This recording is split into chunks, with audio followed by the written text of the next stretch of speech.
कि अष्टमी की तिथि कब रहेगी और नवमी की तिथि कब रहेगी। तो यह सभी जानकारी आपको इस छोटी सी वीडियो के माध्यम से मिलने वाली है। इसी के साथ हम यह भी जानेंगे कि कन्या भोजन हमें कैसे करना चाहिए और किस दिन करना चाहिए, यह भी हम इस वीडियो में जानेंगे। तो दोस्तों, सबसे पहली चीज तो आप सभी को पता ही है कि नवरात्रि 9 दिनों की होती है, लेकिन इस बार नवरात्रि पूरे 10 दिनों की है। इसीलिए दुर्गा अष्टमी और दुर्गा नवमी को लेकर लोगों के मन में बहुत अधिक कंफ्यूजन बना हुआ है।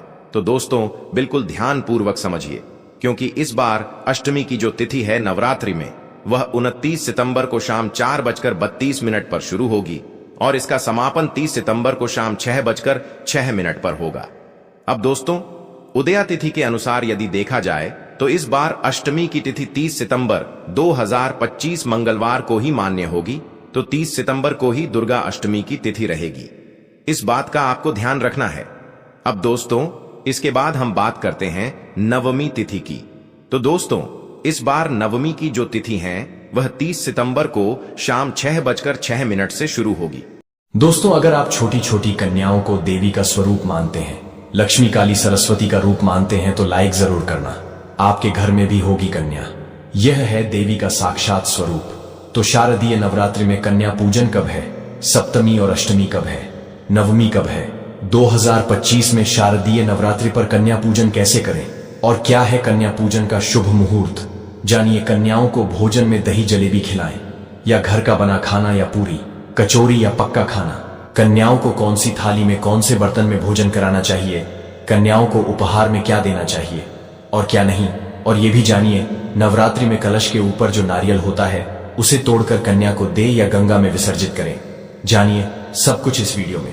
पर चाहे कुछ भी हो जाए, कन्याओं को ऐसा खाना तो गलती से भी मत खिला देना, पूरा परिवार बर्बाद हो जाएगा, व्रत टूट जाएगा, 9 दिन की सारी मेहनत पूजा पाठ का फल व्यर्थ चला जाएगा।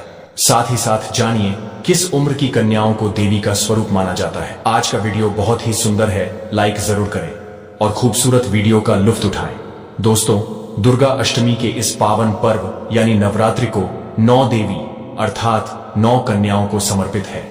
कन्या पूजन करने से हमारे समस्त पाप, कष्ट, पीड़ा, पितृ दोष, राहु दोष, मंगल दोष सब दूर होते हैं। आपको बता दें, इस बार माता रानी हाथी की सवारी पर पृथ्वी लोक पर आ चुकी हैं और हर घर में भ्रमण कर रही है और भक्तों के कष्टों को दूर करेंगी। जब जब माता रानी हाथी पर सवार होकर आती है, तब धरती पर फूल खिलते हैं और फसल अच्छी होती है तथा हरियाली की उत्पत्ति होती है और जीवन शुद्ध गंगा जल की तरह पवित्र हो जाता है। इस समय के नवरात्रि बहुत ही खूबसूरत, दुर्लभ और अत्यंत मंगलकारी माने जा रहे हैं। इस बार शारदीय नवरात्रि 22 सितंबर दिन सोमवार को शुरू होकर और इसका समापन 1 अक्टूबर दिन बुधवार को होगा। ऐसे में 2 अक्टूबर दिन गुरुवार को दुर्गा विसर्जन भी होगा। दोस्तों, नवरात्रि की अष्टमी और नवमी तिथि पर कन्या पूजन का विशेष विधान है। इस बार महाअष्टमी तिथि 30 सितंबर दिन मंगलवार को पड़ रही है, यानी कि 30 सितंबर दिन मंगलवार को इस समय आप कन्या पूजन अवश्य ही करें। और अगर आप नवमी पर कन्या पूजन करना चाहते हैं तो नवमी है 1 अक्टूबर बुधवार को है। आइए अब जानते हैं कन्या पूजन का शुभ मुहूर्त। शुभ मुहूर्त में कन्या पूजन करने से अलौकिक धन की प्राप्ति होती है, बल बुद्धि विद्या की प्राप्ति होती है, माता का आशीर्वाद विशेषकर भक्त जनों को प्राप्त होता है। कन्या पूजन का मुहूर्त है 1 अक्टूबर नवमी पर। अक्टूबर को कई शुभ मुहूर्त भी कन्या पूजन के लिए बन रहे हैं, जिसमें ब्रह्म मुहूर्त सुबह 4:40 से लेकर 5:29, तो अभिजीत मुहूर्त 11:43 से लेकर 12:30 तक रहेगा। विजय मुहूर्त 2:03 से लेकर 2:39, तो इसके अलावा गोधूली मुहूर्त 5:55 से लेकर 6:19 तक रहेगा। इस मुहूर्त में आप कन्या पूजन कर सकते हैं।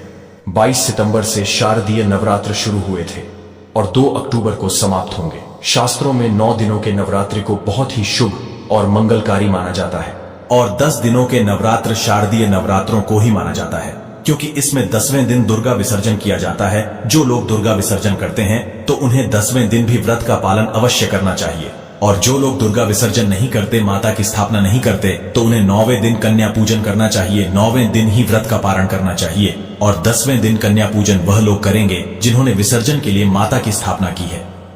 शास्त्रों के अनुसार नवरात्रि के दिनों में माता रानी का पूजन करने से, कन्या पूजन करने से तीनों देवी माँ काली माँ, सरस्वती माता, लक्ष्मी आपके पूरे परिवार को व्रतधारी को अभय वरदान प्रदान करती है। श्रीधर की तरह सच्चे हृदय कोमल वाले व्यक्ति के सभी कष्टों का निवारण मां शीघ्र ही करती है। माता शेरावाली की पूजा करने से, उपासना से विनम्रता का विकास होता है। सभी कष्ट, दरिद्रता, दुख, कष्ट नष्ट हो जाते हैं। नवरात्रि में माता रानी का व्रत और पूजन किया जाता है, लेकिन नवरात्रि के दौरान सबसे ज्यादा महत्व होता है कन्या पूजन का, कन्या रानी का। कन्या हर घर में होती है। कन्या देवी है, कन्या मां है। कन्या संसार को चलने वाली प्रकृति की सबसे अनमोल कहे जाने वाली विशेष देवी होती है। 9 देवियों का इनमें वास होता है। खासकर माता काली, माता सरस्वती, माता लक्ष्मी का स्थायी निवास होता है। इन्हें सताना नहीं चाहिए। इनकी सच्चे प्रेम भाव से पूजा, आराधना और इनकी सेवा करनी चाहिए। इनको खुश रखना चाहिए। इसीलिए शास्त्रों में कन्या पूजन का विधान है। दोस्तों, माना जाता है व्रत और उपासना से माता रानी इतना प्रसन्न नहीं होती है जितना कि कन्या पूजन से होती है। नवरात्रि में छोटी छोटी कन्याओं को माता रानी का स्वरूप माना जाता है। कन्याओं को भोग लगाया जाता है, उन्हें प्रसन्न किया जाता है और बदले में आशीर्वाद मांगा जाता है। कन्याओं को प्रसन्न करने के लिए गिफ्ट आदि, उपहार वगैरह दिए जाते हैं। माना जाता है अगर कन्या को कोई भेंट दी जाए और वो उसे खुशी खुशी स्वीकार कर ले तो इसका मतलब है माता रानी अर्थात माता वैष्णो ने वो भेंट स्वीकार कर ली। जिन पर कन्याएं प्रसन्न होती हैं तो समझो उन्हें माता रानी का आशीर्वाद मिल गया और माता रानी की कृपा से उन्हें मुंह मांगा वरदान प्राप्त होता है कि नवरात्रि में 2 साल से लेकर 9 साल तक की कन्या का पूजन होना चाहिए। अष्टमी अथवा नवमी को कन्याओं के पैर धोकर भोजन कराना, उपहार आदि देना श्रेष्ठ माना जाता है। दोस्तों, कैसे करें कन्याओं का स्वागत? कन्या जब आपके घर आए तब सभी के पैरों को दूध और पानी से उनके पैरों को धुलाना चाहिए। यदि यह कार्य कोई पुरुष करे तो अति श्रेष्ठ है। पुरुषों को यदि अपने पाप कम करना है तो कन्याओं के चरण अवश्य धुलाना चाहिए। फिर उसके बाद कन्याओं को किसी साफ जगह पर जमीन पर कपड़ा बिछाकर बैठाना चाहिए। कपड़ा गंदा नहीं होना चाहिए। अक्सर लोग गंदा कपड़ा ही बिछा देते हैं। इससे आपका व्रत टूट सकता है। उनके माथे पर अक्षत, फूल और कुमकुम लगाना चाहिए। फिर उसके बाद भोजन ग्रहण करवाना चाहिए। लेकिन हमेशा याद रहे, कन्याओं की थाली में 3 पूरियां कभी न रखें। इसे शुभ नहीं माना जाता। 3 पूरियां तथा 3 रोटियां मरने वाले व्यक्ति के लिए निकाली जाती हैं और जेल में कैदियों के लिए दी जाती है। ऐसे में कन्याओं को उनकी थाली में 3 पूरी कभी न दें, लेकिन 1-2 करके पूरियां दे सकते हैं। इससे 3 संख्या बढ़ जाती है। दोस्तों, कन्याओं को खाना खिलाने के बाद अंत में कन्याओं के सर पर लाल चुनरी उड़ाना चाहिए और भोजन में आपको खीर, पूड़ी, हलवा, चना तथा आलू की सब्जी, छोले वगैरह की सब्जी खिलाना चाहिए। पनीर आदि भी खिलाया जा सकता है, लेकिन भूल से भी लहसुन और प्याज का इस्तेमाल कभी न करें, अन्यथा अनर्थ हो जाएगा। क्योंकि हमने शुरू में ही बताया है कि कन्याओं में माता लक्ष्मी, माता सरस्वती और माता काली का स्थान होता है। इसीलिए लहसुन प्याज उनकी थाली में ना परोसे, क्योंकि इस दिन माता जागृत अवस्था में होती है। अक्सर कई लोग कभी कभी ज्यादा ओवर स्मार्ट हो जाते हैं। वे कन्याओं को कुरकुरे का पैकेट, चिप्स वगैरह का पैकेट खिलाते हैं, जो कि घोर अनर्थ माना जाता है, क्योंकि इसमें लहसुन प्याज का इस्तेमाल होता है, जिसके कारण आपका व्रत खंडित हो सकता है। मां दुर्गा क्रोधित हो सकती है। जहां आपने 9 दिनों तक लहसुन प्याज का परहेज किया, लेकिन अंत में आपकी एक गलती पूरे व्रत को खंडित कर सकती है। कन्याओं को डब्बाबंद कोई भी ऐसी चीजें ना खिलाएं जिसमें लहसुन प्याज होता है। मार्केट में कई चीजें तो ऐसी होती हैं जिसके अंदर लहसुन प्याज का इस्तेमाल होता है। ऐसा आप कभी मत करना। दोस्तों, कई लोग कन्या पूजन में खाना घर पर नहीं बनाते और मार्केट से रेडीमेड लाकर ही खिलाते हैं तथा दही जलेबी खिलाते हैं, जो कि शुभ नहीं माना जाता। भले ही आप दही जलेबी खिला सकते हैं, परंतु माता को घर का बना हुआ शुद्ध भोजन ही अति प्रिय है। खासकर नवरात्रों के दौरान घर में पक्का खाना अवश्य बनाना चाहिए। माता रानी बहुत प्रसन्न होती है। घर का बना पक्का खाना ही कन्याओं को खिलाना चाहिए। हमेशा याद रखें, कन्याओं को प्लास्टिक के बने दोने में खाना नहीं खिलाना चाहिए। ऐसे बर्तन पूजा पाठ के लिए शुद्ध नहीं अशुभ होते हैं। कन्याओं को हमेशा स्टील के बर्तन या पत्तों से बने बर्तनों में ही भोजन कराना चाहिए। मार्केट में पत्ते भी मिलते हैं। पत्तों की बनी जो थाल होती है, थालियां होती हैं, बहुत सस्ती मिलती है। 5 रुपए 10 रुपए में एक पीस बड़ी आसानी से मिलते हैं। बहुत ही शुभ माने जाते हैं। पत्तों के बर्तन जो प्लास्टिक के बर्तन होते हैं उससे तो सस्ते मिलते हैं। पत्तों के बर्तन और शुभ और मंगलकारी भी माने जाते हैं। देवता इसी में भोजन ग्रहण करते हैं। दोस्तों, भोजन कराने के बाद कन्याओं की थाली में एक लौंग जरूर रखना चाहिए, क्योंकि लौंग देवी शक्ति तथा दुर्गा मां को बहुत प्रिय है। लौंग माता शक्ति का प्रतीक होती है। लौंग में नव दुर्गा का वास होता है।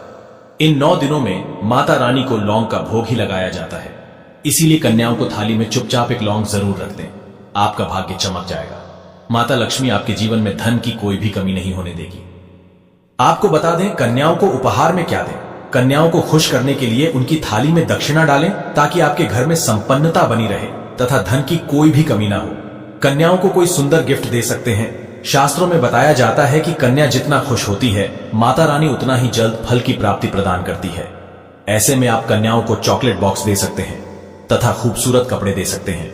याद रहे, काले कपड़े ना दें और स्टील के बर्तन भी गिफ्ट के तौर पर दे सकते हैं। याद रहे कि कन्याओं को लोहे का कोई भी सामान नहीं देना चाहिए। दोस्तों, जब कन्या अपने घर के लिए प्रस्थान करें तो उनके चरण जरूर छू लें और अपने मन में अपनी प्रार्थना को पूरा करें। सच्चे दिल से मांगी हुई इच्छा माता रानी अवश्य ही पूरी करती है।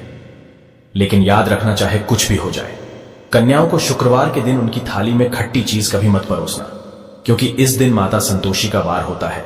शुक्रवार मां संतोषी का वार है। उन 9 कन्याओं के साथ साथ माता संतोषी भी भोजन ग्रहण करने के लिए, अमृत ग्रहण करने के लिए आपके द्वारा आपके घर चली आती है। इसीलिए कन्याओं की थाली में खट्टे में, जैसे कि आम, इमली की चटनी, खट्टे पदार्थ, नींबू की चटनी या नींबू की सलाद पानी, पूरी खट्टे पदार्थ, खट्टे फल आदि शुक्रवार के दिन कभी थाली में अर्पित मत करना। कन्याओं को भोजन ऐसा मत खिलाना, क्योंकि शुक्रवार मां संतोषी का वार होता है। यदि आप व्रत रखते हैं तो आपको पता होगा कि शुक्रवार को खट्टा खिलाना और कन्याओं को खट्टा खिलाना घोर पाप माना जाता है। इससे संतोषी माता क्रोधित हो जाएंगी और आपका व्रत टूट जाएगा। वह आपसे नाराज हो जाएंगी, क्योंकि संतोषी माता खुश होकर आपके द्वार पर भोजन ग्रहण करने आएंगी। शुक्रवार का दिन है तो कन्याओं को खट्टा पदार्थ न खिलाएं, खट्टे भजन उन्हें थाली में ना परोसे। साक्षात शुक्रवार को मां संतोषी भी भोजन ग्रहण करने कन्याओं के साथ पधारती हैं, तो उन्हें प्रसन्न रखें। आपका व्रत अवश्य पूर्ण करेंगी मां संतोषी। आपको अभय वरदान प्रदान करेगी मां संतोषी। दोस्तों, नवरात्रों के दिनों में अगर मिल जाए आपको ये संकेत, तो समझो मां दुर्गा आपके घर में आ चुकी है। ये संकेत बताते हैं मां दुर्गा का आशीर्वाद आपको प्राप्त होने वाला है। तो आइए शुरू करते हैं। दोस्तों, पहला संकेत, जब आप कलश स्थापना करते हैं तो जौ से निकली हरियाली बहुत ही शुभ मानी गई है। कहा जाता है कि जौ से निकली हरियाली हमारे भविष्य में होने वाले अच्छे और बुरे होने का संकेत देती है। ये सभी बातें हमारे आने वाले साल का भविष्य बताती हैं। यदि आपने जौ बोए हैं और वो किसी कारण नहीं हो पाए हैं तो ये संकेत बड़ा ही मनहूस माना गया है। कहा जाता है कि नवरात्रों में जौ अगर सूख जाते हैं या बढ़ते नहीं तो आपको समझ लेना चाहिए कि ये साल आपका खराब होने वाला है तथा घर में कोई बीमारी आने वाली है। यह धन हानि का संकेत माना गया है, क्योंकि आपने कोई ना कोई गलती ऐसी कर दी होगी जिसके कारण माता रानी नाराज हो गई है। इसीलिए माता से आप क्षमा अवश्य मांग लें। मां अपने भक्तों को अवश्य माफ करती है। और दोस्तों, यदि जौ हरे भरे हो जाते हैं तो यह शुभ संकेत होता है। इससे आने वाले समय में आपको बहुत ज्यादा ही धन लाभ होगा। माना जाता है कि 1 रुपए का सिक्का या चांदी का कोई भी सिक्का जौ के बीचों बीच में अगर मिट्टी में दबा दिया जाए तो घर में सुख समृद्धि आती है। माता लक्ष्मी दौड़ी दौड़ी चली आती है। जौ के अंदर हमेशा 1 रुपए का सिक्का अवश्य डालना चाहिए। जौ को खाली नहीं रखना चाहिए, उसमें धन वगैरह अवश्य डालना चाहिए। इससे माता का आशीर्वाद सदैव परिवार पर बना रहता है और जीवन में कोई भी संकट नहीं आता।